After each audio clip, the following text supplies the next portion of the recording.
राम राम सलाम सत श्री अकाल नमस्ते। आपका YouTube पाठशाला में कृषि पाठशाला में स्वागत है। मैं डॉक्टर एस.के. पांडे आपका स्वागत करता हूं। पिछले पाठ में मैंने बताया था कि गन्ने को नुकसान करने वाले विभिन्न कीटों का क्षति के आधार पर उनका वर्गीकरण किया था, जिसमें छेद करने वाले, रस चूसने वाले, काट कुतर कर नुकसान करने वाले एवं मिट्टी के नीचे जड़ों को नुकसान करने वाले कीड़ों के बारे में हमने चर्चा किया था। आज का पाठ छिद्रक कीटों के वर्णन का है। आगे इसी तरह विभिन्न समुदाय के कीटों का मैं वर्णन करूंगा। तो छेद करने वाले कीट जिनको हम बोरर, माथ बोरर्स कहते हैं, बोरर छिद्रक कीट करते हैं, जो अर्ली सूट बोरर आदि जो होते हैं। तो ये कीट आर्थ्रोपोडा समुदाय के अंतर्गत आते हैं और इनके विभिन्न गोत्र होते हैं, जैसे लेपिडोप्टेरा, आर्थ्रोप्टेरा, हाइमेनोप्टेरा, डिप्टेरा, होमोप्टेरा, हेटेरोप्टेरा, बहुत तरह के गोत्र हैं। इन्हीं एक गोत्र में से हमारे छेद करने वाले जो कीड़े हैं वो लेपिडोप्टेरा गोत्र के अंतर्गत आते हैं।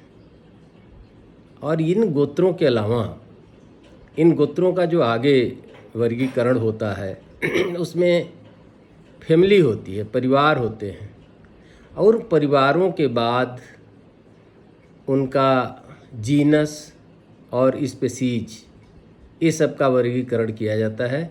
तब इनका नामकरण किया जाता है, ये कीड़ा कौन सा है और उसकी पहचान क्या है। तो मैं मुख्य रूप से बहुत गंभीर, बहुत डिटेल साइंस को कॉम्प्लिकेट न करते हुए किसान भाइयों को यह समझाने का प्रयास करूंगा। किसान भाई हमारे ये समझ जाएं कि छेद करने वाले कीड़ों का जीवन चक्र क्या होता है, क्या होते हैं। इन सब चीज़ों का एक भूमिका मुझे देनी है जिसे उनको आइडिया हो जाए। कभी इनके सामने कैटरपिलर आ जाता है, कभी लार्वा, कभी ग्रब, कभी मैगेट, तो ये कंफ्यूज से हो जाते हैं। तो मैं सारा कुछ आगे के पाठों में मिलाकर क्लियर करूँगा।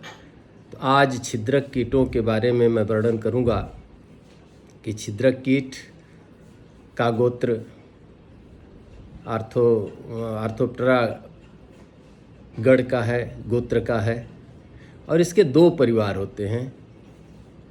एक होता है नॉक्टिडी परिवार, दूसरा होता है पायरेलिडी परिवार। तो नॉक्टिडी परिवार के अंतर्गत हमारे गन्ना में लगने वाले सारे जो छिद्रक कीट हैं, जो छेद करने वाले हैं, जितने बोरर हैं, वो नॉक्टिडी परिवार के अंतर्गत आते हैं। नॉक्टिडी परिवार का मतलब कि ये रात्रिचर होते हैं, रात्रि में ही ये नुकसान करते हैं, रात्रि में ही इनकी नरमादा खेत में दिखाई देते हैं और दिन में छिपे रहते हैं।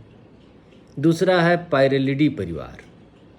पायरेलिडी परिवार वाले दिन में उड़ते हैं। तितलियां जितनी होती हैं, जो फूलों पर सुंदर सुंदर तितलियां मंडराती हैं, बड़े बड़े सुंदर पंख होते हैं, वो पायरेलिडी समूह की होती हैं। और इसमें से कोई भी तितली जो बटरफ्लाई है, ये हमारे फसल को नुकसान, गन्ने की फसल को नुकसान नहीं करती। गन्ने के सारे बोरर्स नॉक्टिडी परिवार से आते हैं और इनके पंख जो होते हैं, सुंदर सुंदर पंख नहीं होते हैं, इनके पंख उठे नहीं होते हैं, इनके पंख पीठ और पेट पर चिपके हुए होते हैं। ये पौधों से हमेशा, पौधों की आड़ में, पौधों में छिपे हुए होते हैं, जो दिखाई नहीं पड़ते, बड़े मुश्किल से देखते हैं। तो इनका जीवन यात्रा क्या है, इनकी जीवन चर्चा कैसे होती है। तो पायरेलिडी के अंतर्गत जितने भी हमारे गन्ना के बोरर हैं, जिन्हें हम माथ बोरर कहते हैं, बटरफ्लाई बोरर नहीं कहते। तो माथ मतलब शलभ पतंगा।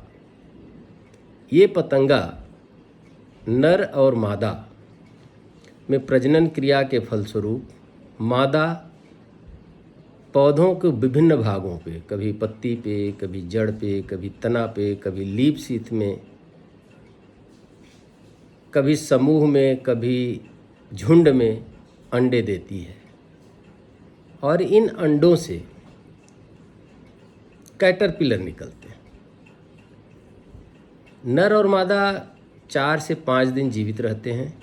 ये पौधों को नुकसान भी नहीं करते बेचारे, केवल अंडा दे के इनका जीवन लीला समाप्त, ये मर जाते हैं। अंडों से विभिन्न बोरर में इनके अंडों का फूटने का समय टेम्परेचर, वातावरण, मौसम के हिसाब से अलग अलग होता है। तो इन अंड समूहों से या अंडों से जो छोटे छोटे बच्चे निकलते हैं जिन्हें हम कैटरपिलर कहते हैं। और लेपिडोप्टेरा के नर मादा द्वारा दिए गए अंडों से निकले हुए सुंडी को हम कैटरपिलर कहते हैं। अब आगे ग्रब और मैगट होगा, वो मैं आगे चर्चा करूँगा। लेकिन हमेशा छिद्रक कीट जो पैरेलिडी समूह से निकलते हैं, माथ से होते हैं, वो कैटरपिलर होते हैं।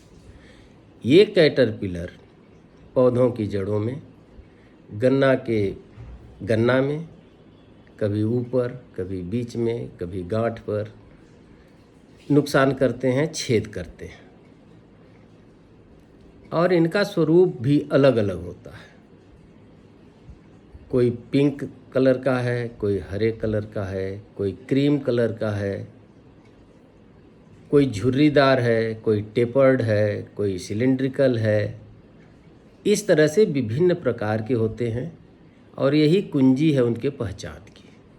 जब मैं आगे जितना मैंने आपको नाम गिराया था, early shoot borer, top borer, root borer, Plassey borer, pink borer, Gurdaspur borer, green borer, node borer, internode borer, इन सारे बोरर्स को आगे एक एक करके मैं बताऊंगा कि ये कब अंडा देते हैं, कहाँ अंडा देते हैं, अंडे से कैटरपिलर निकलता है तो क्या करता है और इसके इन्हीं सब वीक पॉइंट को हम एकत्रित करके इनको हम नियंत्रित कैसे करें, तो सारी विधियां हम करते हैं।